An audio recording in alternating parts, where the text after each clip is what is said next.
Welcome to Going In Blind. I'm your host, Zach Tidwell, and my guest today has quite, I feel like I say this every week. My guest today is another super and incredible, powerful guest that I'm very excited to have on, as I say every week. But he is the grandson of the famed General George Patton from that you've probably heard about from World War I and World War II. His father was also a decorated major general in the Army, and Ben went a different path, but he's still serving the community and serving American veterans through his nonprofit, the Patton Veterans Project. And there's clinical research that is showing that this is having huge impacts on veterans' lives. And it's also it's the first approach to treating veterans that I've seen in this format. So I'm very excited to dig into all of this. Before we do get into that, I do have a couple quick announcements.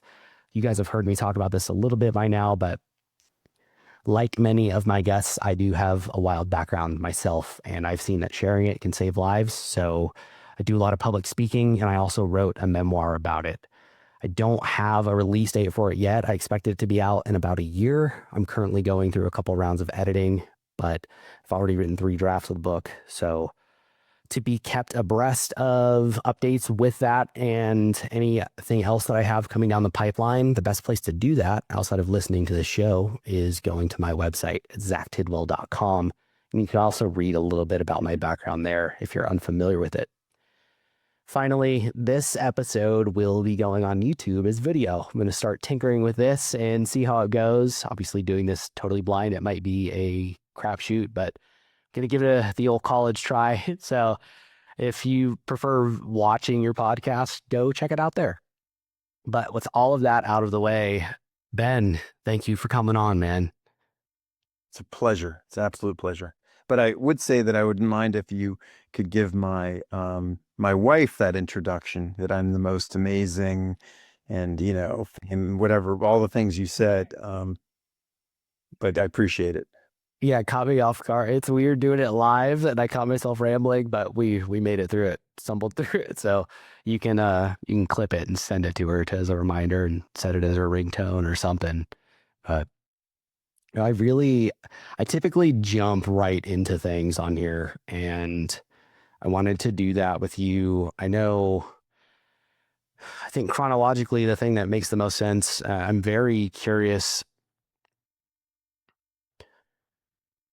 Chronologically, this makes the most sense but also focusing on your life, right? And not harping on the accomplishments of your grandfather and your dad and the other men in your family who have really, I mean, your guys' lineage goes way back, and I think a lot of people listening will already know that. But with you, I'm very curious, having grown up with a father like yours, what was it for you that, I guess on one hand, I'm curious what made you choose a different path? Because I would imagine the family pressure there was probably pretty large to follow in their footsteps. I know, most of the men in my family are veterans, and so that kind of directed my own path. Not in any direct pressure, but I wanted to be like them. And so I admire the fact that you did take a different path. I think that was, it takes big balls, especially with having men like that who've gone before you. And also, how did navigating that with your father go? Was that a contentious thing? Well, let me just go back a little bit. First of all, I could avoid the entire answer if I just said read my book, because I wrote a book about my dad called Growing Up Patton. And I cover a lot of that. And I sort of land on what I'm doing now. So, one might charitably call my early years, professional years, fluid. I mean, didn't figure out for a while what I wanted to do, but basically until I was about 17, I wanted to go in the Navy and be a pilot. And my dad was excited I wanted to go in the military. He'd never thought I should be in the Army either, because I was fascinated by aviation and I loved to sail. We sailed all over the East Coast and the Caribbean as kids. Yeah. And I knew a lot about military history. And so I was excited about it. The thing is, there's certain times, I don't know if you've ever had this, where your body just won't let you do something. certainly that includes like jumping off a terrace, maybe, when I'm afraid of heights, but I mean, but also it's like you just can't physically do it. When I kept getting to the door of going in the military, despite how much sense it made my dad happy, all that, I just couldn't do it. So when I was a senior in high school, I just decided not to. Tough conversation with my dad. I had gotten into the Naval Academy prep school. That's where they send people they don't want to reject, but need a little bit more maturing in academics. And that was a tough day only because I think I'd built an expectation in my dad. But what I realized, although it took me till I was maybe at least in my 30s and probably till I was 40, and I just turned 60 the other day, which is frightening. I, You look great. I, oh, that's it. That's, oh my God. Oh, we got some blind humor now. Oh my God. So anyway, I appreciate that. So I'd like to think so. But anyway, so what I realized in retrospect, and I'll talk about how I got into this world, yeah, is that I don't think my father ever really necessarily wanted me to go in the military. I think what he really wanted me to do was find my path. But he thought that I would have been good in the military for all those reasons I just said. And he also said, hey, you get in shape, you get disciplined, you learn how to study, and you come out with a job. And there were a lot of great reasons, which in retrospect, it wouldn't have been a bad idea for me to go in the Navy for 5 or 6 years. But when I've reflected on it, whatever it is, 30, 40 years later, I realized that in my family, it's not like another person applying to the Naval Academy. When you go in my family, you got to go in like an NFL fullback. You really can't say, well, I'll just give it a shot, because you can leave after 2 years from an academy if you don't like it. But I didn't know that. it just wasn't something I could do. And then I really struggled in my 20s. And then, right after I graduated from college, Desert Storm happened. I thought, oh boy. And my brother felt the same way. One of my older brothers, he just thought, gosh, did we make a fundamental mistake, or should we do something wrong? And it took me till pretty much, till I certainly got into media at 30, and then I got into the work I'm doing now at about 45, or really at about 40, that I realized, no, this is the path I should take.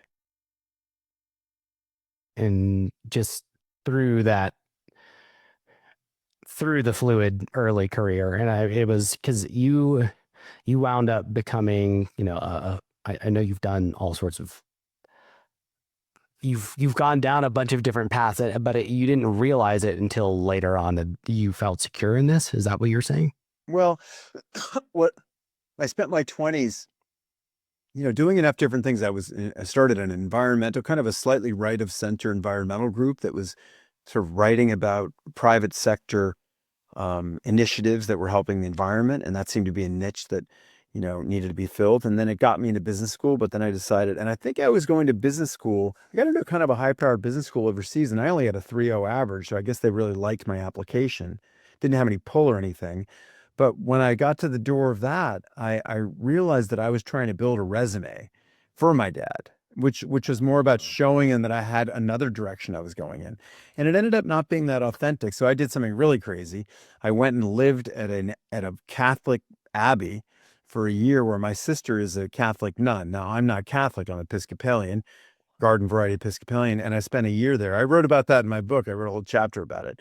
But and I just kind of wanted to get out of the fray and do something that was just other. And I also wasn't as close to my older sister. She's 12 years older than I am, and went away to boarding school and college, and became something of a rebel, and then just fell in love with this place. She was beautiful, been Yeah. proposed to several times by West Pointers and other people, but she just fell in love with this place like some people do. And it's extraordinary. So I spent a year there, shoveling shit and pruning fruit trees and calving and slaughtering, lambs and calves and things, whatever it was, just there on or doing the whole thing. It was very interesting. This is an aside, but what I learned there is the cycles of the world, which sort of for them parallel the cycles of Christ. There's a a kind of masculine and feminine in this place, kind of working complement. You plant the seeds, that's masculine. You let them grow, that's feminine. You prune them, that's masculine. The fruit comes out, then you pick the fruit. It's sort of a symbiotic relationship. And what was so fascinating, and I know I'm getting off on an aside, but we have a long time to chat, is they are able to look at everything they do, which is basically taking care of a farm, and they also do Gregorian chant and produce several albums. And they can do that and sort of look at that in parallel to the cycle of Christ. And I'm not speaking as a Christian per se. I'm just speaking as someone who experienced this and went to mass only so I could understand the rhythm of the place. But I really came out with that understanding, a more holistic understanding of vocation as much as anything. And they sort of have a mission that says to strive to be as good or better in their field as anyone. And there are PhDs and MDs there. And my sister was a horticulture specialist and all these things. And she speaks French, Spanish, and English, French, German, and English. Wow. So kind of amazing. Went to school in a German school. It was called the Gymnasium High School in Germany that was in German. So all these things. Then I came out and I sort of fell into a new career in music and eventually film, ironically, or coincidentally, I should say, because a guy that was a very big supporter of the Abbey was a music producer who produced all kinds of jingles for Nickelodeon and all kinds of other networks. And he came up and said, I want to give a gift to the Abbey of recording a Gregorian chant album of women, because there have been some very successful albums of men, the Monks of Santo Domingo, perhaps before your time, but a huge bestseller. And so he produced several albums. And then I got out of the Abbey, and instead of going to apply to business school again, he said, well, I'll give you a job running my marketing, and I'll teach you how to be a music producer. So that led me eventually into film and working somewhat in documentary and mostly raising money, and then eventually producing some shows for public television, nothing famous. Then And I next, how do you work? so, oh yeah, go ahead. I'm sorry. Okay. No, this is great. I want to stop and dig into this a little bit more. This is you mentioned going on an aside. This is exactly what I these episodes are supposed to be. They're supposed to be these meandering tangents and exploring this stuff. So I want to come back to, we'll put a pin in, you were working in public television and then what came after that. But with this, with going to the Abbey, so obviously there's the nuns there. There's a lot of highly educated people there. When you were there, and specifically because you mentioned the feminine and masculine kind of symbiotic nature there going on, what is, are the other men there, what are they typically like clergy members that are doing the more masculine work like you in the stuff that you were doing? It's an abbey of nuns. So the only male there that's a clergy is their chaplain, who usually is someone that maybe is the rector of another church, or he lives there in some cases, and he gives mass every morning and does vespers and so forth. But they have guests. It's kind of like a place where people can go to find themselves. Some go there to find a vocation and become a nun, or maybe a monk somewhere else. Some go there like as a gap year before medical school, or somebody who's thinking about converting to Catholicism. I went there as a way to step out of the fray and figure out who I was, And I remember my older sister. I have two sisters. My middle sister, or the one above me, who's Helen, she had done that too. And she actually had converted to Catholicism, and she didn't become a nun. But she had told me before I went, she said, the thing about the Abbey is you're either going to embrace it or you're going to run away from it. You're either going to embrace yourself and facing yourself, looking in the mirror, or you're going to run away with it. And I embraced myself there. And I can make another slight aside about the Abbey, which is equally the fat I was wearing. And that is, why did my sister end up there? Well, she had been in college, and she just had a roommate in her freshman year. I think she was at Bennington initially and then transferred to Dartmouth. And she said, oh, do you want to come visit this place this summer with me? And she said, yeah, it sounds interesting. She was looking for something to do. And she walked in and soon discovered that the lady abbess who had founded it, or co-founded it with a French nun, had been a nun in France in the 1930s. I think she wanted to be a Benedictine. She became a doctor, and she just, again, fell in love with the Benedictine faith and order. And she moved over to an abbey outside of Paris. And lo and behold, in 1940, it was invaded by the Germans.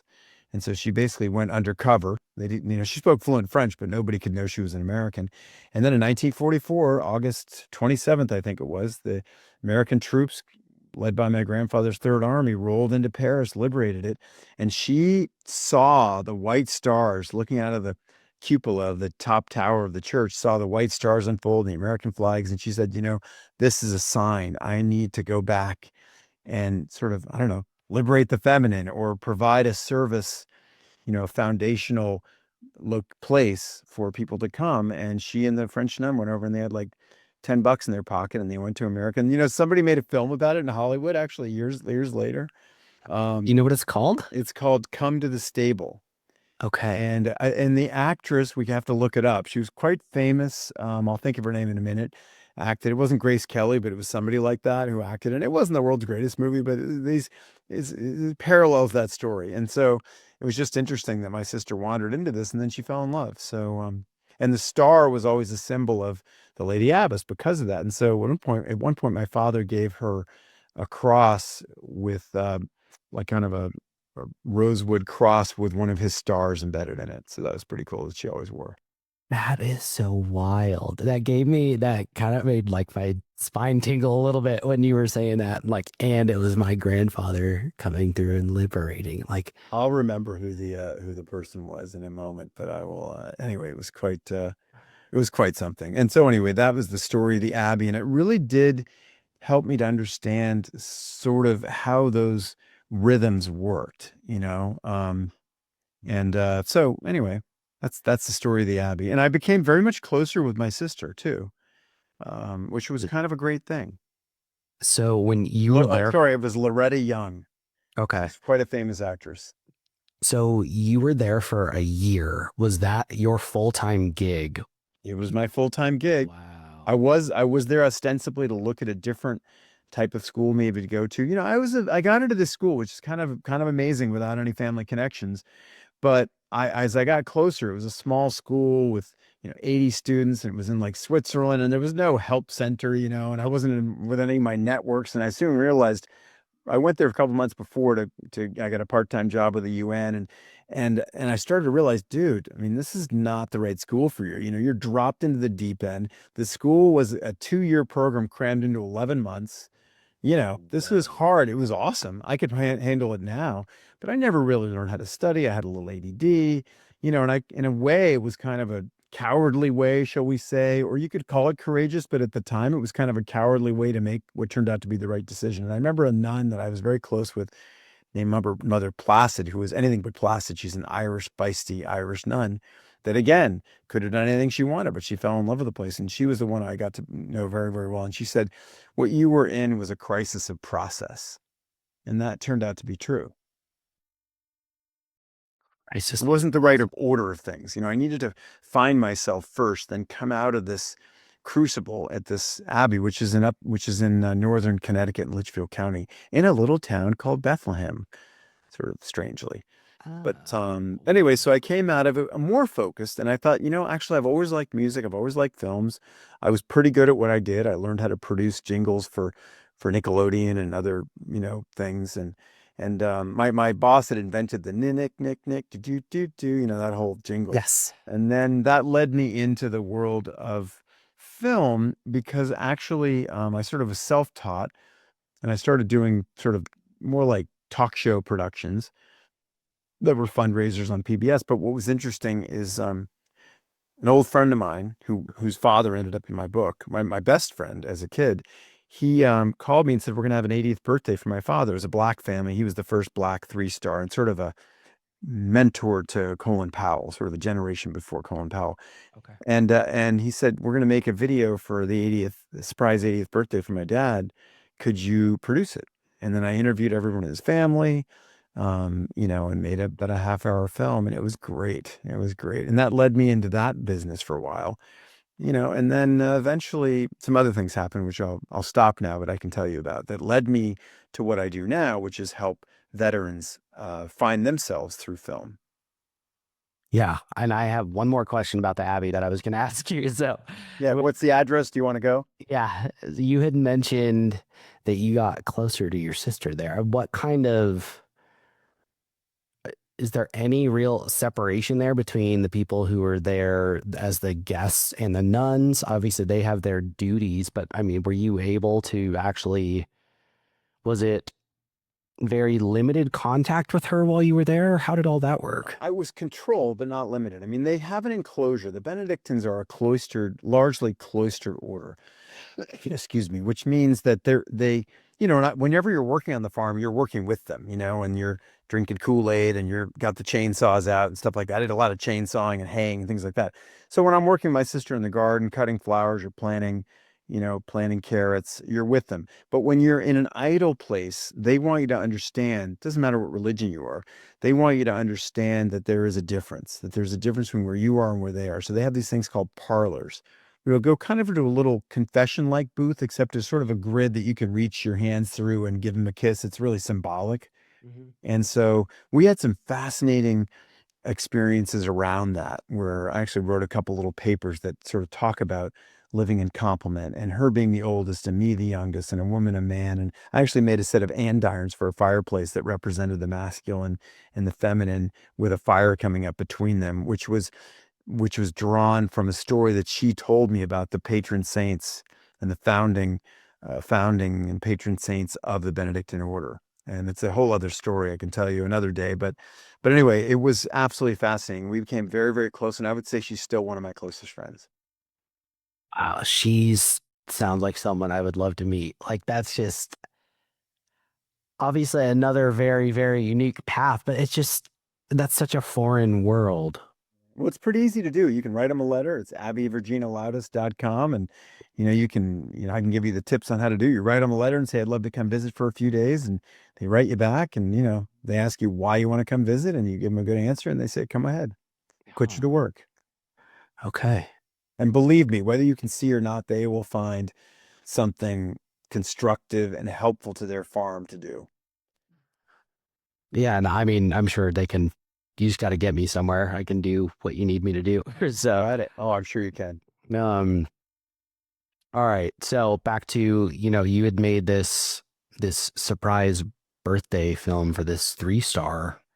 Yeah, I sort of transitioned to that. Then it led to other things. And again, this might be tooting my own horn, but if you Google my name in Smithsonian Magazine, you'll come up with a 2009 article that led to my book. I think it's called Recovered Ground. There's also a video associated with it of clips of home movies of, my dad, my grandfather.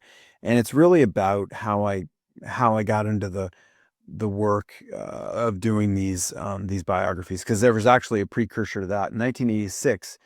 Long before I even graduated from college, I went to Georgetown.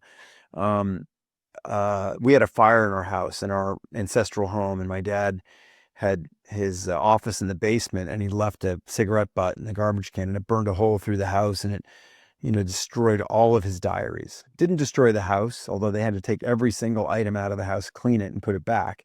But he lost all of his diaries, and he used to keep these meticulous, well, not meticulous, but comprehensive scrapbooks and albums and things. And so a lot of that got lost. And so that led me to want to, interview him, and it became the basis for a book that someone else did write about him, called The Fighting Pattons, which wasn't bad. It just wasn't fully about my dad. And anyway, so that's kind of led me into this world of production. And then the next step, which is really relates to what I'm doing now, is that I'd always thought I was be a pretty good teacher and with kids. And it was sort of what I would have done in another lifetime. And I'm good with kids. I sort of read them well and connect with them well, and I have a good sense of humor. And I was also getting into production, although I wasn't like a full-fledged editor, but I knew how to edit. And I was introduced to a guy who was kind of a blinking genius, educator and filmmaker. And we decided to start a company called Fred's Experiential Media. And we just thought, if you're going to make films with anybody, why not have it be Fred? And so we came up with an idea for 2-week summer camps in Massachusetts and Colorado, where he lived. And we ended up being like 25 kids come for 2 weeks in sort of a day camp, and they'd make films. And what's relevant to what I ended up doing is that we started to see over the course of the 8 years we were doing it, that these kids were mostly making films about identity, about their adolescent identity, about their changing and evolving identity. My first kiss, getting picked on, all those kinds of things. And so I had a conversation with my father's command chopper pilot from Vietnam, a guy named Charlie Watkins, who's one of the most wonderful people I've ever met, based in Colorado Springs. And he said, this process might actually help veterans that are looking for their new norm. And so in 2011, I got an invitation, thanks to him, to go to Fort Carson, Colorado, where the 4th Infantry Division is based.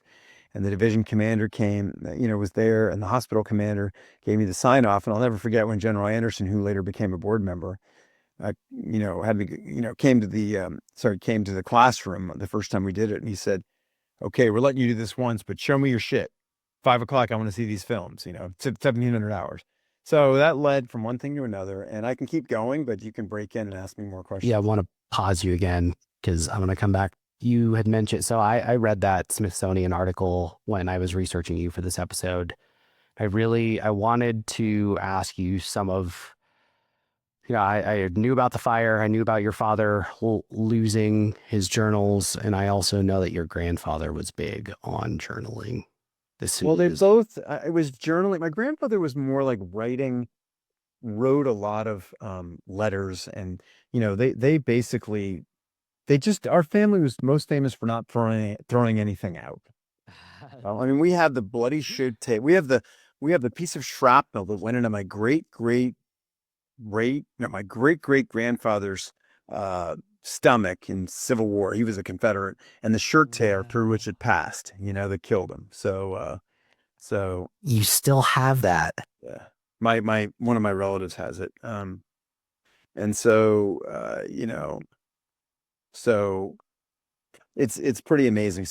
But my grandfather had 10,000 pages of letters and diaries when he died, which is one of the reasons, and not to get into this right now, but why some people say, oh, was he anti-Semitic? Was he anti-Arab and things like that? Well, when you've written that many things and gone through the crucible of war for, decades, you say things that maybe, hopefully, you didn't mean. But I mean, so he's said a few things, but, actions speak louder than words. He did an awful lot to help end the Holocaust. And I also, I sort of, not a defense, but kind of an explanation.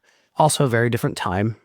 Yeah. And yes, like you said, he's in a very, the freaking pressure that man had to be under. Just, I don't think you can put yourself in that shoes. Obviously, anytime, especially like you said, there's so much stuff recorded in 10,000 pages of writing that just like, if I did even now, in some of these podcast episodes, I've said stuff where I'm like, okay, that didn't come out very well, but you don't have Well, a chance to take that back. it doesn't excuse him. It just explains him. I always like to make that distinction.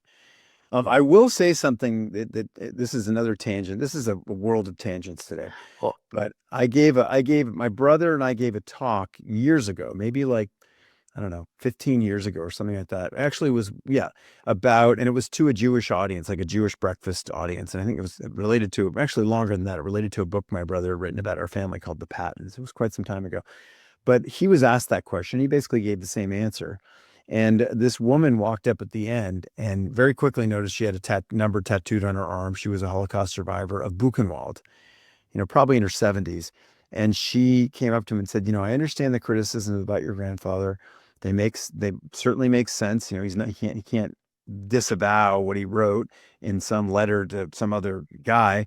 But she says the bottom line is in 1943 and mainly 1944, I guess you would say, in Europe, if Eisenhower and the Allied, SHAEF had let him do what he wanted to do, many, many more of my brethren would be saved, would have been saved. And, I think that's true. If he kept hitting it and they didn't have Market Garden and a bridge too far, and they didn't take all his gasoline and they didn't slow him up a few times, he would have been in Berlin by Christmas. And there's just no way that's in dispute. And I read a book called The Prize about the history of oil by Daniel Yergin once. And he said that famous historian, trying to remember his name, but had said that, I think it was John Keegan, had said that fully 1 million casualties, Allied casualties, happened after September when he was stopped because of the Market Garden attack in the Netherlands. And had he, been able to keep going, that number would have been a lot lower. So that's the Patton defense of Patton. yeah. And that's also coming from a woman who obviously was through all of that and has, sounds like, done a lot of looking back on that and probably a lot of conflicted thoughts on it. And that's still where she arrived. Obviously, not everyone's going to agree with that, but I think that carries a lot of weight. Yeah, And they did liberate, tens of thousands of troops of prisoners, not just Jews, but like in his concentration camps. In fact, he typically would make the city, the community folks, and particularly the mayor and the council members walk through the camps and help, bury the bodies and feed some of the former prisoners. And in fact, in one case, there's one called Ordorf, and you can even see a picture online of it. And the mayor and his wife went back and killed themselves that evening. And interestingly, we'll get into this later too, but the real military family the side of my family that's really military is my mother's side. She has 6 generations from her brother, class of 1955, to the class of 1812, and her father had a combat command in the 11th Armored Division under my other grandfather, and he liberated Mauthausen, which was near Linz, without firing a shot, and also liberated a number of folks there. So, some actions speak louder than words. Yeah, and I'm going to come back to that too. But so with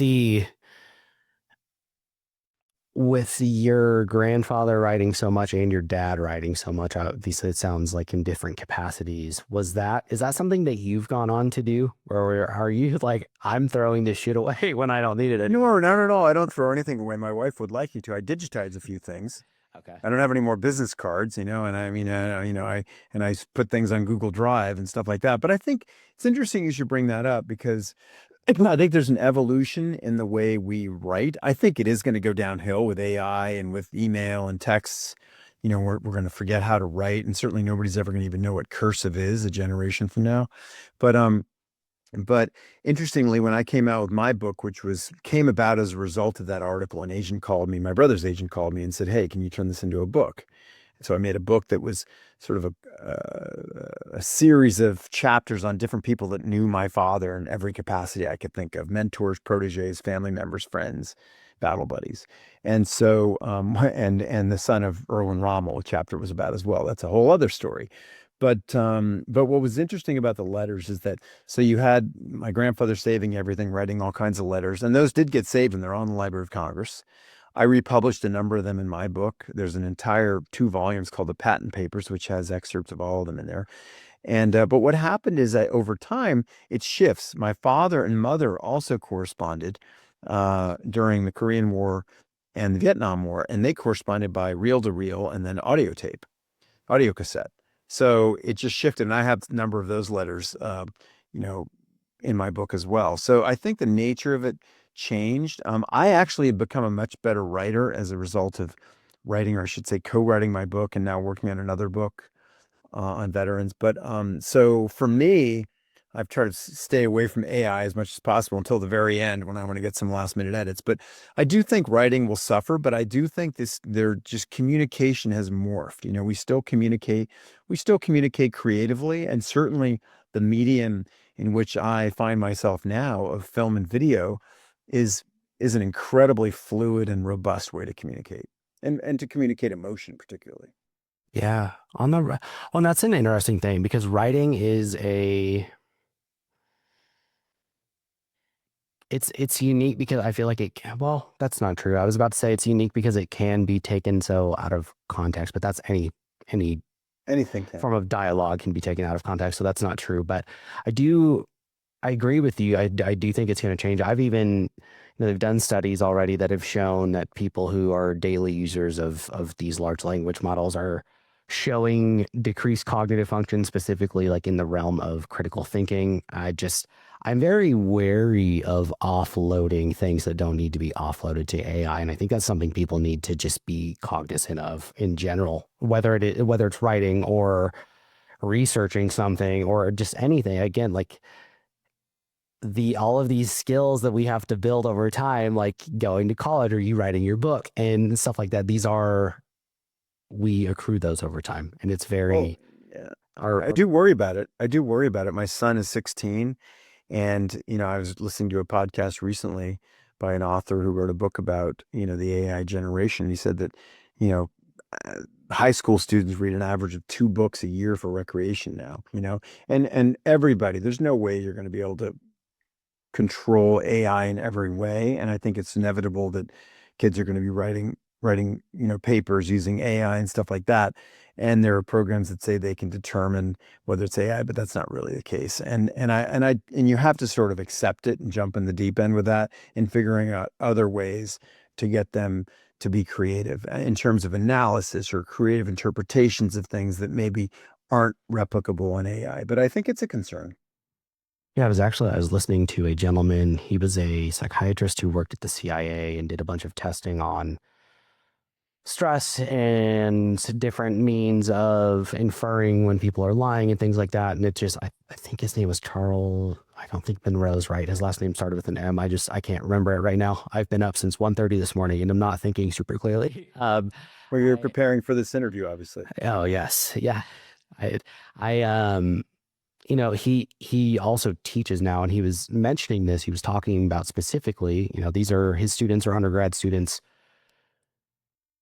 He tries to infer, and it sounds like he's able to do it pretty clearly with these when these kids do submit papers. And obviously, some of this reading in between the lines and catching when there are anomalies is knowing your students, but also it's as simple as him sitting down with them and being okay, like, how did you arrive at these conclusions, or what did you mean when you said this, and like pull out something that is a very definitive like statement that they've made in this paper. And when they can't defend it or articulate what led to That's it. writing that, it's very clear that okay, this is it. That is it. This They've is got to it. do the work, and and the teacher can say, "Look, I'm going to bust you on this if you don't do the work," And so, anyway, but it's a concern. But working on it, working on it.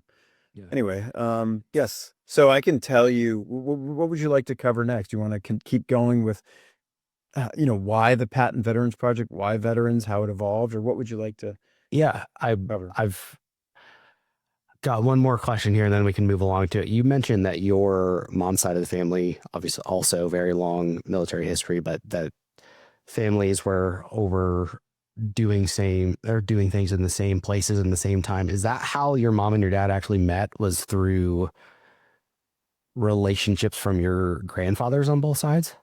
I think it is. I believe they met at my mother's parents' wedding anniversary. I forget if it was 25 or 30. And I think it was, I just can't remember which one it was, but it was a significant anniversary. And, a lot of Army families that might be stationed in Washington, which is where they lived, um, would come. He got out of the military after World War II. So I think it might have been their 25th anniversary. And because she was about, she was maybe 20 at Sweetbriar College and met my dad. And I remember my dad was there with his sister also, who was his older sister, a wonderful sage named Ruth Ellen. And he went over to after he met my mom and said, "Damn, I think I'm going to marry that woman," and took a swig of whiskey or something. And they fell. My mom hated him at first, but she thought he was the most ornery, you know, sort of self-centered person she'd ever met. A Yeah. little while, and then she fell in love. But so they knew each other by reputation. But interestingly, my mother has some wonderful history herself. I mean, I guess, great great grandfather or great great great grandfather, I think it was a guy named Rene de Russi, and he was a commandant of West Point in 1812, which is not long after it was founded. And then her both of her grandfathers were chiefs of the U.S. Cavalry.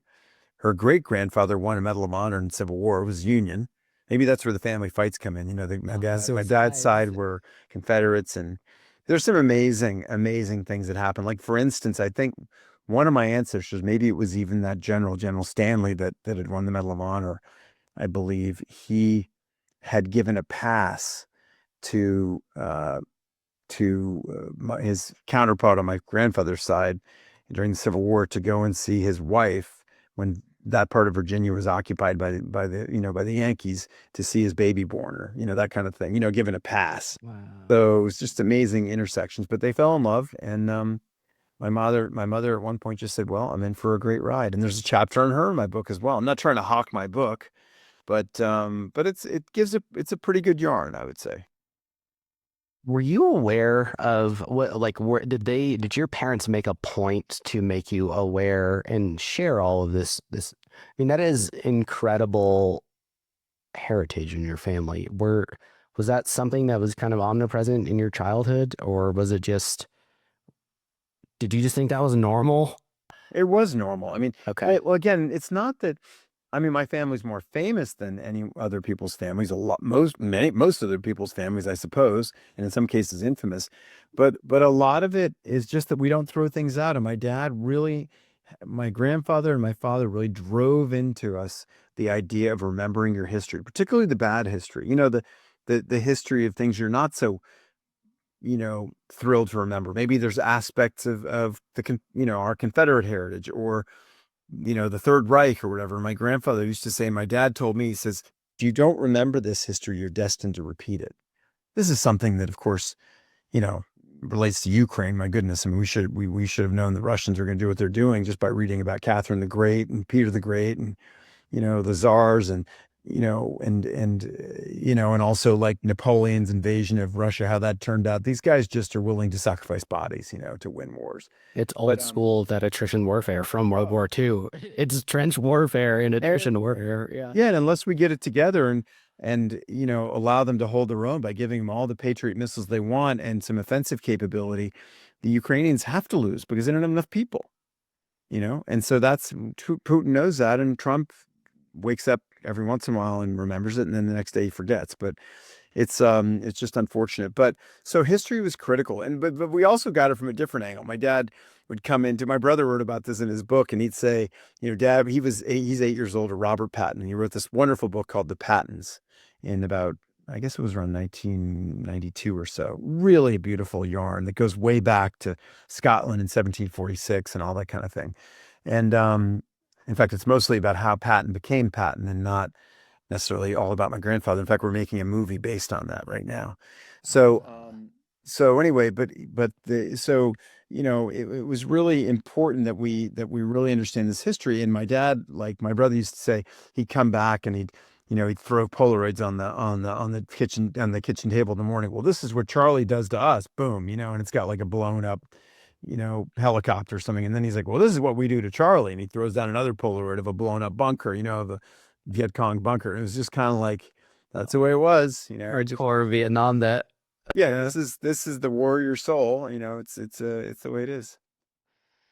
Yeah, it's just, I was, obviously, I prep for these quite a bit and think about them a lot before coming into them. I was just thinking, I find it very interesting, regardless of the fact that it is that your family is famous, but the just knowing the history going that far back is so cool to me. Like my family is very disjointed. I don't have grandparents on either side. On one side, my both grandparents are dead, and it's been kind of a messy background there for a couple of generations, and then there's just no contact on the other side of my family. And so it's like I don't know really much about my family. Like no one really does about the background. So it's just that's such a cool gift to have, that there is that just breadcrumb trail going all the way back. That's so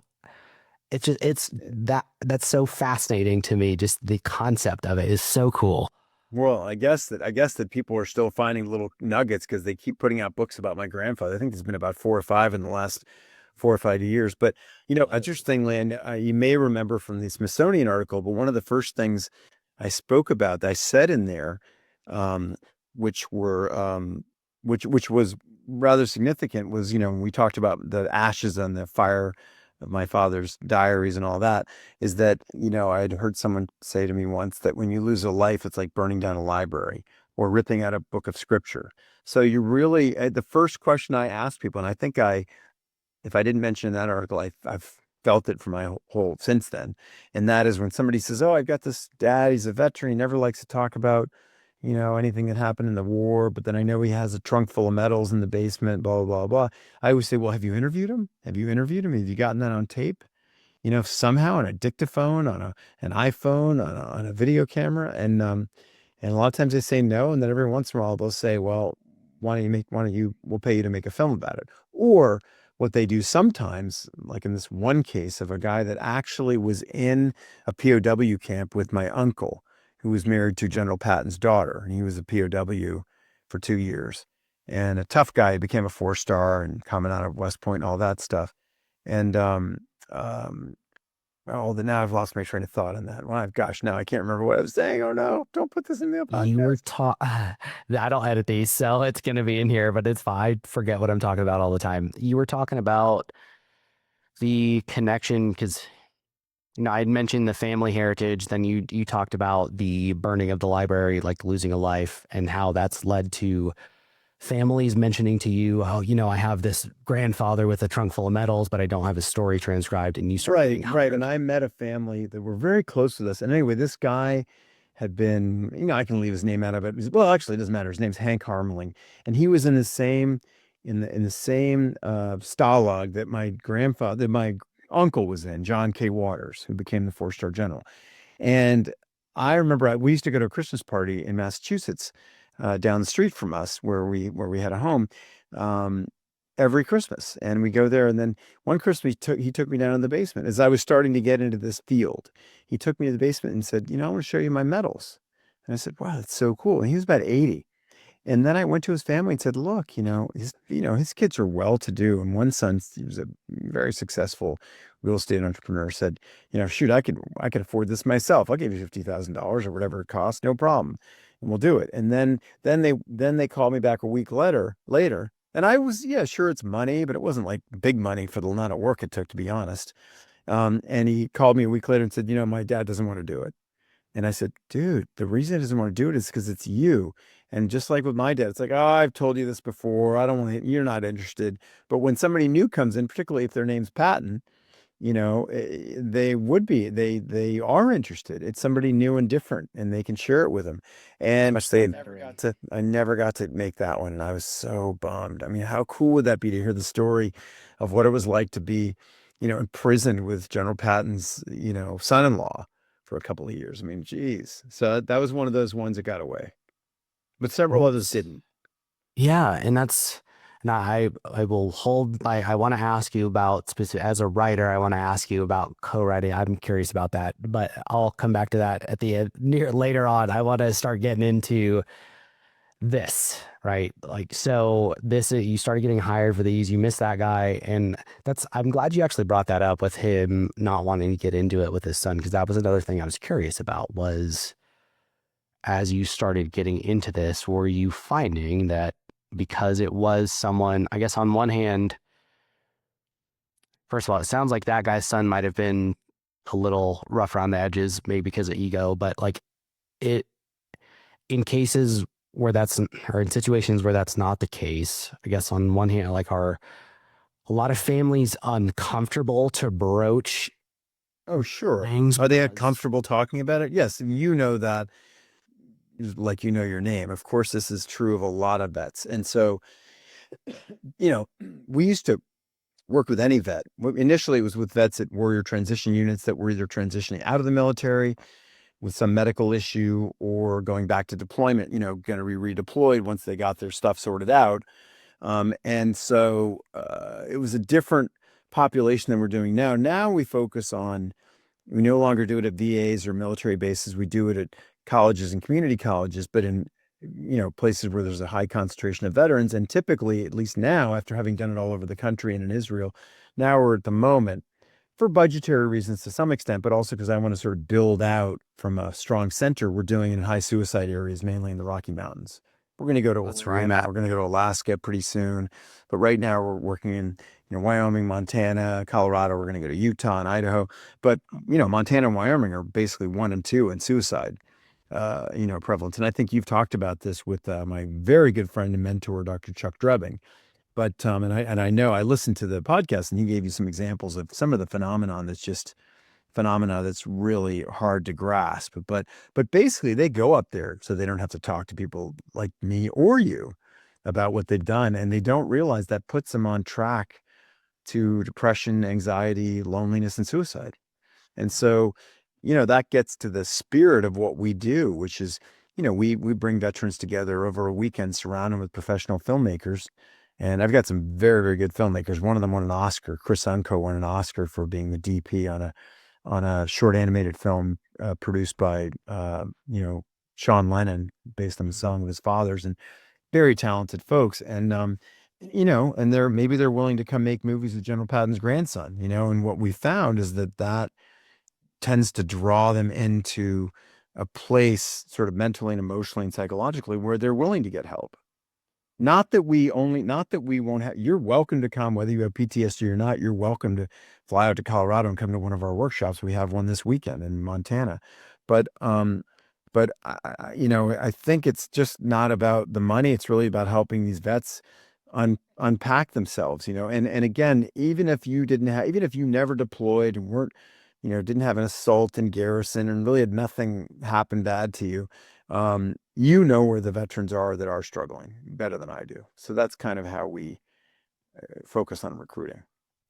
Do you have, and I had a farmer dev guru SEAL on here, Monty Heath, a couple months ago, and he ended up doing a lot of work after he got out of the SEALs as a volunteer, specifically in the realm of helping people through military sexual trauma. I can't remember if that's specifically the nonprofit he was working for was specifically aimed at that, or if that happened to be a very prevalent thing there. But the statistics around military sexual trauma that he threw out kind of shocked me. Is that pretty common in terms of coming across your guys' projects as well, and coming up with the veterans that you guys have coming through? I mean, pretty common. I'm not so sure, and I don't have the statistics at my fingertips about MST. I have them around suicide, but not so much MST. Okay. But I will say that generally there's obviously much more incidence of it in women, and there's much less reporting of it proportionally by men. But it's occurred. I've had 3 or 4 that I know their names and I keep in touch with them, that are men that have been assaulted, often in garrison, either on a ship or during one that I'm very good friends with that I've gotten to know in the last several weeks, during basic training. And this person, here's the amazing thing about this case. This guy was basically raped or thereabouts. He didn't give me the details, but in basic training, and then he was a whistleblower. He did an anonymous note, with a lot of details, so they couldn't refute it. And that guy was let go, was kicked out of the Army, dishonorable discharge, like 3 days later. And a week later, that guy committed suicide. Not my friend, but the guy who was the perpetrator. Whoa. And so I've had guys, a big, strong guy I worked with in New York one time, and he looked like, from The Blind Side, and, Michael Orr, but he had been also assaulted. And it's a tough thing. And now the women you expect it more. In fact, you almost assume it sometimes. But I have some extraordinary films. I haven't had a film relating to the male MST, but I have had a bunch made by women, recounting in creative ways what happened to them. There's one in particular that's just absolutely extraordinary. It's on our website at pattonvets.org, and it's called Scenes of Service. It's on the featured films page. It's about 4 minutes long. It's sort of a montage of images and scenes with very little talking. And it's extraordinary. And it sort of is about transcendence as well. But that was made by 4 women, actually 5 women, who had never met before. And 2 days later, they've cranked out this beautiful, beautiful film. We've decided to enter in a few film festivals. So It's that quick, 2 days. Yeah. The whole workshop is about 2.5 days. Yeah, the first night they come in, they learn a little bit about the science and the art and the creativity around filmmaking. They make a little short silent film, as kind of an exercise where they have to depict a word like persistence, frustration, love, grief, agony in a sort of 5 or 6 shot silent film, just to depict it. It doesn't have to be about the military. But that teaches them about the intentionality of film. In other words, if you don't have the right shot in the right way, somebody might interpret it as greed versus envy. You know what I mean? If your scene is about some guy stealing pizzas, he grabs one slice and then he looks at 7 boxes because it's a classroom of people eating pizza and he takes them all. Well, that's greed. But if the last shot is on some other guy that's watching him take the pizzas, that's envy. So it's really about that guy. So it teaches them about the intentionality of film. And then we say, look, so if you didn't get the exercise right, it doesn't matter. But tomorrow you're going to start making a film about something you care about. And that's when you want to make sure you lead the audience in the right direction. And so basically we'll have some exercises. We'll break down some scenes from cool films like Witness or Forrest Gump, or lately the name Parasite and Office Space, all these kind of things. Yeah. And you'll break it down, color and music and all these things. And then we'll create a big circle of everybody, no back rows. The instructors will be there too, because at that point, we're kind of like just a bunch of people making films together. Even the clinician will slip in there. We always have a clinician on hand, and they'll often slip in there. And then we'll just throw stuff off the wall, up on the wall. What do you want to make a film about? Transition, my wife, family, divorce, suicide, watching my film friend get blown up in front of me, why I hate the Army, why I love the Air Force, all that stuff. Then the magic and skill of my instructors is to distill that down over a couple of hours into 4 or 5 ideas. Then they match up with an instructor and they just self-select into groups, maybe change groups here and there. And then they conceive the film in a couple of hours. Then the next day they go out and shoot it. They edit it that night. Maybe there are a few tweaks after the workshop. And then a month later, we come back and we show it in a community venue, because that relates to the book I'm going to write, which is about that relationship between fellowship and post-traumatic stress and trauma and community. As you look back over all the American conflicts, how those arcs of technology and communication and family involvement all sort of evolved. And that community is so important, not just from yes, we are social creatures, but suicide is a problem of despair, right? Like And it loneliness. is, yeah, and it is specifically, it is the despair and not seeing a path out of the place that you're in. You're in so much pain and so lonely, like you're saying, that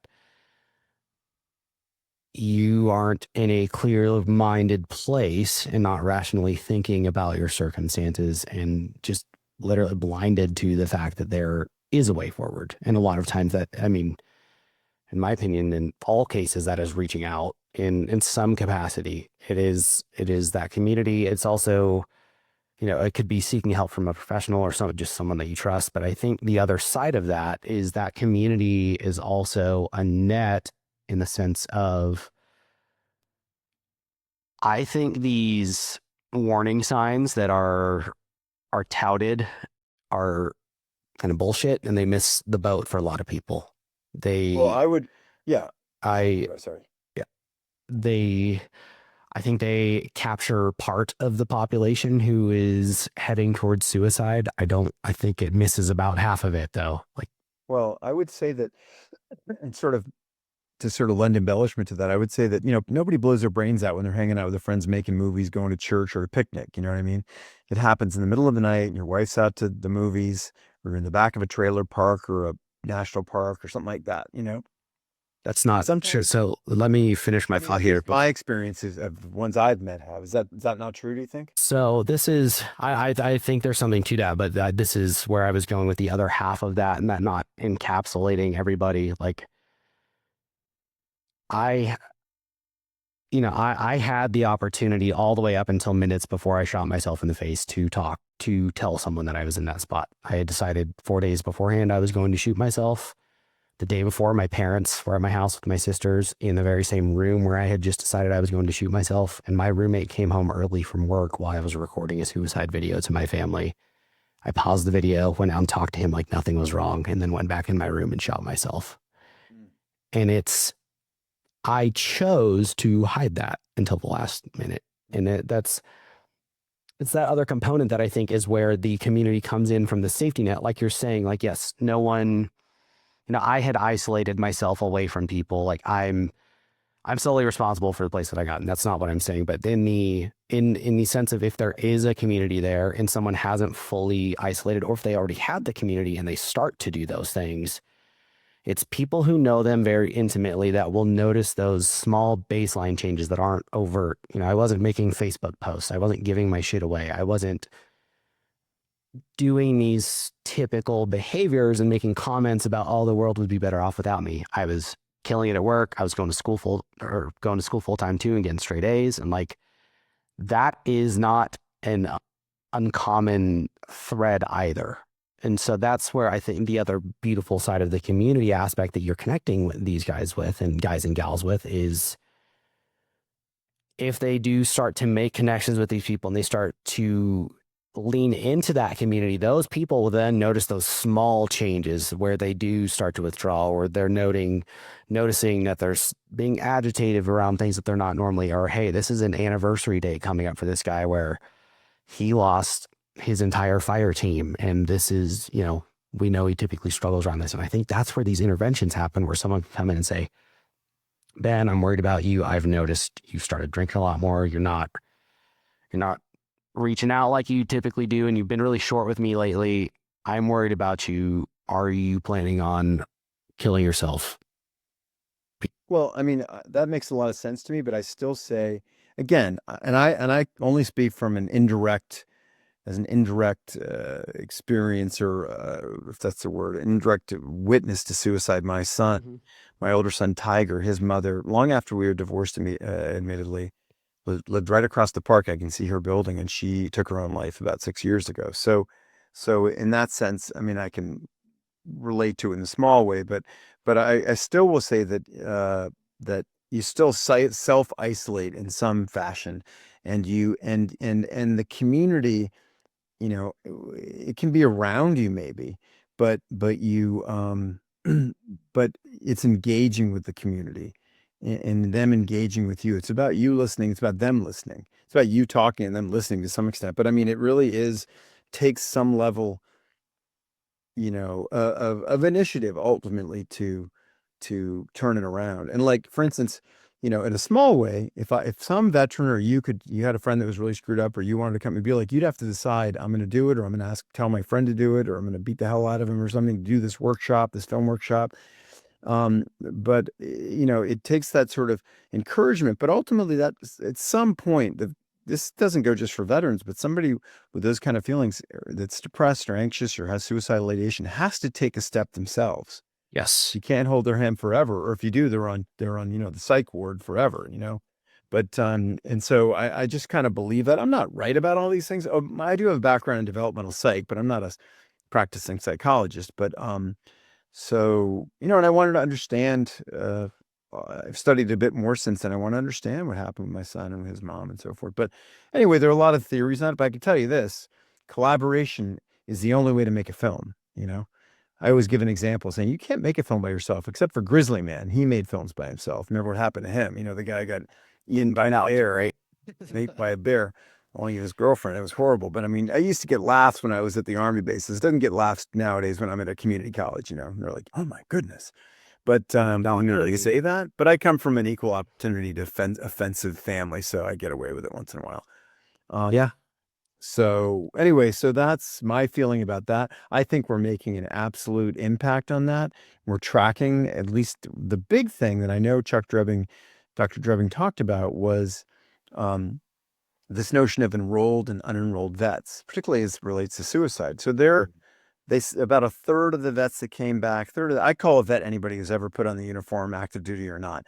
A third of the men and women who served that came back from the OIF and OEF um, had some level of post-traumatic stress, they say. Many of them didn't have a chance to be diagnosed, but 2/3 of those are not enrolled in mental health support. And so, you do the math on that, it comes out to about 400,000, and about 60,000 of those are in the Rocky Mountain states. So there's a bunch of them, and the suicide rate up in that area is like 2.5 times the norm in some of those states. So I know we're making an impact, and there is a difference because we did a clinical study, which you may have read about with the VA. It wasn't a huge sample size, but it showed that of veterans that were sort of in the category of having post-traumatic stress. I mean, you call it disorder. The diagnosis is PTSD, but I usually skip the D.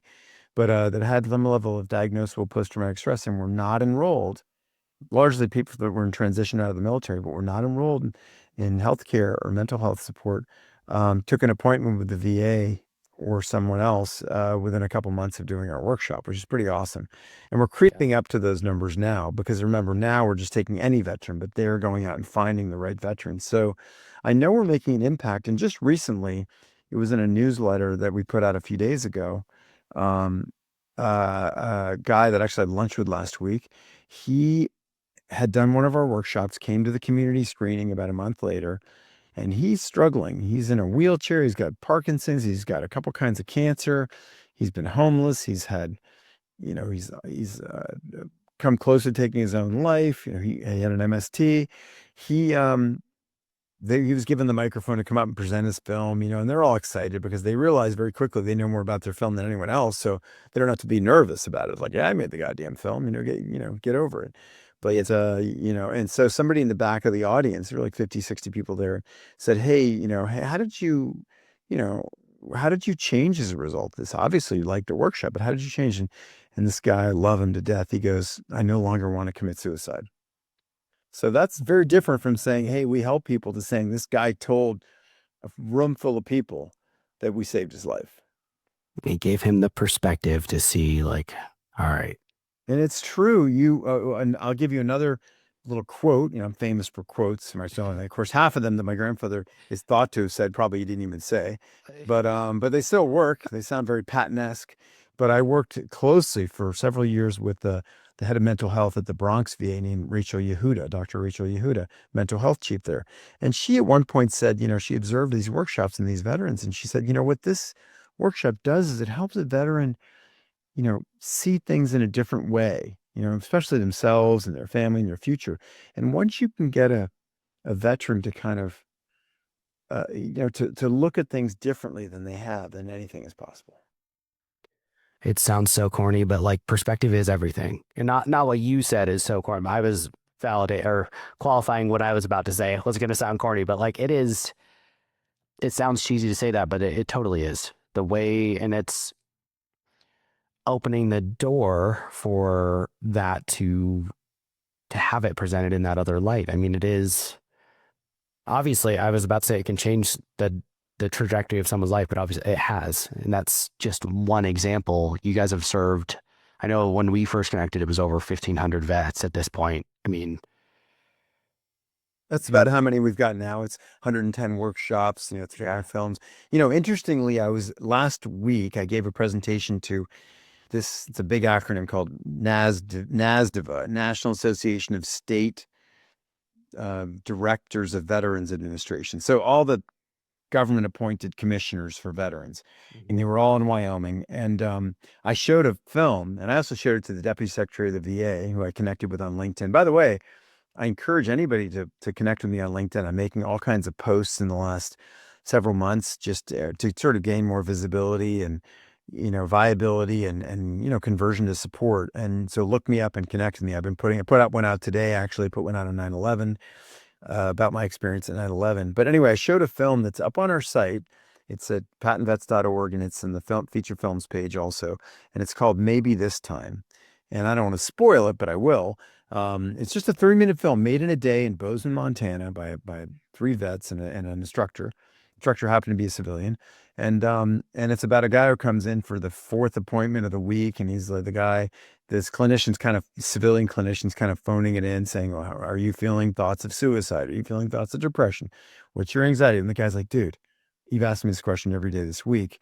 I think it's time you saw the world through my eyes. Takes his glasses off, gives them to the clinician, and the guy sort of sees all the combat before his eyes and all the difficult things in the bodies. whoa. And the best part of it, I'm just going to spoil it because it's still beautiful. The best part of it is then he says, I get it. He said, I've got somebody that can help you. Here's his card, and the guy walks out and says, great, man, I'll see you next week. So then he calls the next patient. A woman comes in with her service dog, very nervous, breathing heavily, and sits down. And then she looks at the guy sort of waiting to start the conversation. And he says, can I borrow your glasses? It's pretty awesome. That was made at one of your guys' events. It was shot in like an office and a reception room. I mean, this with a budget of 0. Are the actors the veterans? Yeah. I mean, if they want to pull Chuck Drebbing, but Dr. Drebbing's been in about 10 or 15 films. Really? Hey, Chuck, get over here. When he's at a workshop, unless he's dealing with an activation, which is why we have him there, or another patient, he's no longer Dr. Drebbing, he's Chuck. Hey, Chuck, we need an extra. Hold this light, whatever it is. Yeah. So the instructor happened to be the clinician. He was the right look and nobody else was available. Then you had a couple of vets, a man and a woman that were in it, and another guy behind the camera. We empower the vets as much as we can. And also, I can get into this a little bit because it's significant. Yeah. They control pretty much every aspect of the production. And like you go in there and I say, look, you can make any film you want as long as you can finish it by 6 o'clock on Sunday. So they can't go to, Las Vegas and shoot a film at the slots, because they can't get Yeah. it in time. But they do have control over what they do. We're essentially the banks of the river. We know a lot about making films, and I've helped make, several hundred. And I didn't go to film school. I'm the only guy in my team that didn't go to film school, but I watch a lot of films. And you don't have to be a filmmaker to be able to, or a vet to know whether you like Patton or not. You know what I mean? And we're all film critics. That's why this medium is so incredible, because we all understand it. Probably our kids better than anyone else. But Yeah. but anyway, so it's a very safe thing. You can choose, Zach, am I going to be behind the camera, in front of the camera? Am I going to be an actor? Do I want to write it? Do I want to bring up the fact that I tried to kill myself, or do I want to sort of not share that in the group? It's up to you. And you even get to decide whether you're going to allow us to show it on YouTube or the screening at the end of it. The only thing I always say is, like, before we get deep into it, I say, look, when you guys establish your group, make sure you've talked to the rest of your group to make sure some guy just doesn't go, no, I'm not showing it, on Sunday afternoon, which happened once. And I didn't talk him into signing a release, because we don't ask for a release to share the film until after you've finished it and seen it in the classroom. There And seems of the fair. 1,600 vets we've worked with, every single one has signed it. Every single one. Wow. Which is pretty kind of amazing. I doubt that Yes. half of them would have signed it if it had been before. Because when you're in 60 Minutes and you get, Trump or Obama to cry on TV, you want to make sure you have the release. Ready. Yeah. Yeah. This is, yeah, it's so interesting. And when, when Chuck connected us, I was like, it is fascinating. And I mentioned that during my rambling introduction for you, but and Chuck is an angel. Like I admire that man, and I'm so glad we were able to connect too. But have you guys done uh, uh, any audio description for any of these things? Audio description. What do you mean by that? So there's audio description is an accessibility thing for blind people where instead of like closed captions like you might do for deaf people to be able to read what like the dialogue or what's going on, you had a Well, narrator in breaks during dialogue. we haven't done it per se. I'd be happy to do it. You can just strip out the dialogue, but I would say that would only work for about 25% of our films, because that silent film exercise I described shows these veterans, participating veterans, just how powerful the video is at showing emotion through visuals. That's I the mean, point. think of films, think of think of films that you like, and how many of them rely on a whole lot of narrative. You know what I mean? A whole lot of talking. I can think of two examples right off the bat. One is Lincoln, which kind of breaks the rules. It was a great film, but that was a lot of mostly talking. The other one, which I say in a critical way, was the last Mission Impossible film, which wasn't quite as good as the second to last one, I don't think, but the last one, Dead Reckoning or Final Reckoning, I think it was. The first 15 minutes was like a summation of somebody explaining, explaining what had happened and how this thing got to the guy's going to blow up the world and AI and all this stuff. It took like 15 minutes, and it is not the thing that film is best at. So the problem with your suggestion is that I'd have to pick through. I'd probably come up with 50 films or something that where the dialogue is going to tell you what the film's about, like two guys sitting at a table and having a chat. There are some like that, but most of them, and frankly the more powerful ones, are the ones that don't have much speaking in them. Well, that's where audio description describes what is there visually is that's, and I know that's like Well, you're happy to under, explore it. It's not hasn't been my top priority, but if there's a way I could do it economically, I absolutely would do it. And why not? yeah, and I have a brother that was special needs and couldn't read or write, and he had other disabilities, but I mean, for sure. yeah, and I was just curious. I wasn't like putting pressure on. I just didn't know No if you guys did pressure. that, but I don't yeah, respond to pressure so much. So coming from my family. So yeah, just if we wanted to explore it, we can do that offline. Be happy to. cool. And I could come up with some ones that, of course, it's easier if you can hear the sound and it makes sense, and the ambient sound and the soundtrack, to give you context. I mean, you don't necessarily want to have to hear every word, but that is something like a book does. But to do it at the pace of a film to give you enough context through reading can be very tough if it's a fast moving thing.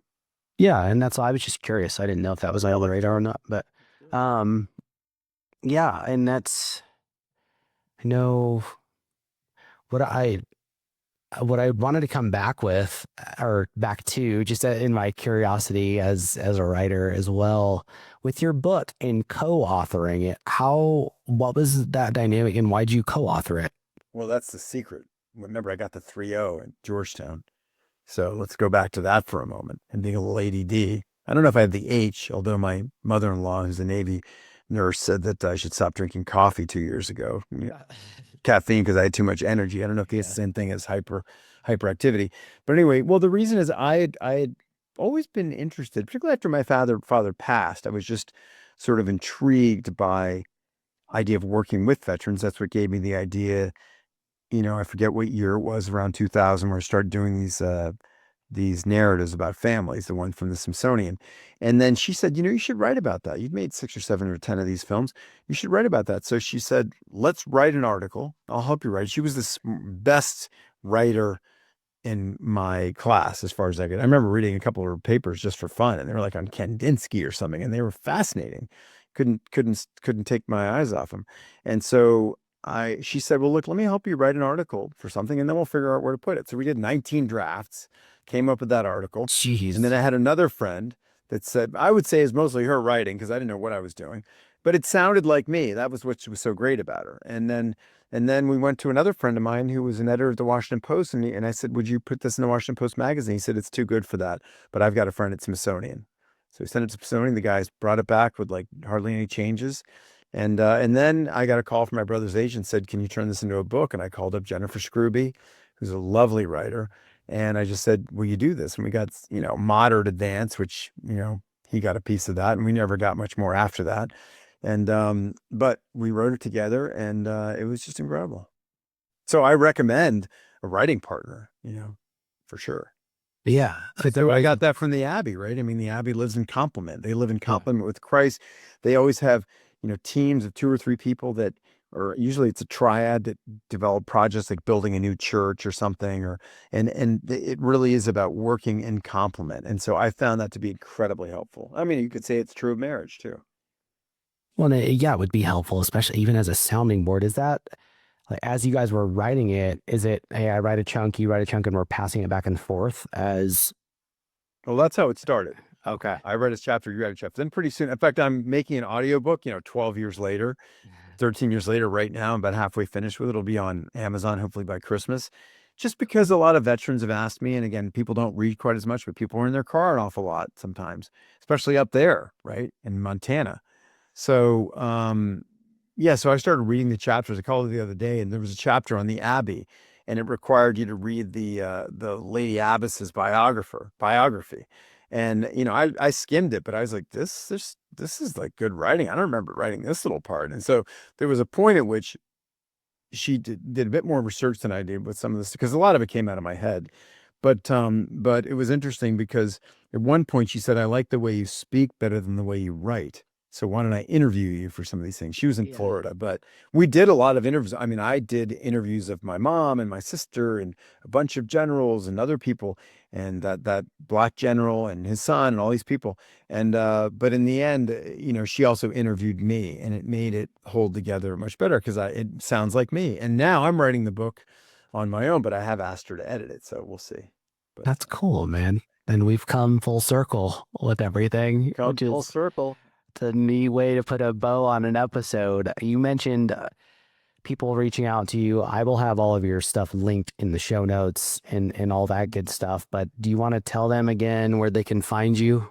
Yeah, I would say in terms of just a general understanding of our inform of what we do, going to the website, looking at you see some of these films, you think about, handful of vets and an instructor made this in a day and a half. You know what I mean? Basically, that's kind of impressive. The workshops are free. There's not a lot of them. There's a couple a month in Montana, Wyoming, Colorado, but you can sign up for them on the website. You could fly yourself there. And occasionally I've provided a ticket to somebody in rare occasions, but and if somebody's coming from out of town, I'll put them up in the hotel room, but they got to get themselves to Colorado Springs or Denver or Bozeman or wherever it is. And you can also subscribe to a little newsletter we put out, which I think is cool. It's designed largely to stay in touch with the vets after they've done workshops. And I named it, you'll never know the source of this name, but I call it the Nickel. I just started it a few weeks ago. And we're going to put it out every 2 weeks, and it's 5 minutes of inspiration. And the name, I think you'll enjoy this, comes from the code word my grandfather used for the relief of Bastogne. You know, there's a famous scene in the movie, October 19th or so, or is it 16th? I guess somewhere in there. No, not in October, December. And they're in Verdun, which is the site of the most gruesome battle, like in World War One. 900,000 casualties. But anyway, they're meeting, and Eisenhower's there, and Bradley, and the British, and they're like, with the Battle of the Bulge just started. The 101st Airborne and some other divisions are surrounded in this Belgian town of Bastogne. How can we relieve them? Patton, meanwhile, is cruising across Europe. He's on his way to Germany. And he says, I can engage. And he waits till everybody else answers, at least in the movie. He said, they say, oh, I can't do it. We're busy here. We're busy there. He says, I can engage 2 divisions in 48 hours. And Eisenhower's like, dude, come on, give me a break. And he says, no, I can. He said, and then when they say, okay, go for it, he just says the code word nickel over the phone. And then because I told them which routes they were taking. Because, as a soldier, one would know that you can't just it's not like overland, what I mean? You got to go on the roads and the highways, and these tanks weigh several tons. So anyway, that's called the nickel. That would be the love for people to sign up for that. That's largely for the veterans. We always take support, $25, $50, I don't care. We're going for bigger game in terms of fundraising through LinkedIn, but anybody who wants to connect with me on LinkedIn, just Benjamin Patton. I've been putting out a post every 2 or 3 days, and about all kinds of things, Patton family lore, leadership, the work we're doing, and times I spent with my dad going to mess halls at Fort Hood, Texas, at 6 a.m, stuff like that. So those are the ways. PattonVets.org is where it all starts, but I think LinkedIn would be a good one as well. Sweet. And you're doing it without AI. So go read it. You got And it. thanks, man. You gotta let me know if you guys are rolling through Denver. I'm in that area. So We are rolling through Denver. You want to come and do a film workshop? We're doing one in October in Colorado Springs. well, yeah, we'll connect offline and see if I'm gonna be around. And that'd be cool to see how all this works. And yeah, I would Well, love no to. pressure, Zach. No collective, but a little bit. But I will say that if you're helping us tout the workshop and stuff, that saying, the best salesman uses their product. Yeah. Okay. We'll have to do it. So thank you, man. Thank you. I know you said you'd never gone for an hour and a half. I don't know. Did we hit it? We hit it, baby. There we go. So thanks for taking the time, man. Thanks And for thanks coming to your on. listeners. And by the way, they can write me anytime they want at ben@pattonveteransproject.org. I'd love to connect with them, or LinkedIn. That's an easy way to connect with me as well. Sweet. Thanks All, everyone at home. Oh, all the best. yeah. Thanks everyone at home for listening to another episode of Going In Blind. Remember, please take a second to rate and review the show wherever you're listening. If you're on YouTube now watching the show, subscribe to the channel and then share this thing around with someone who needs to hear it. All right. Take care, Zach. Really, thank you. And thank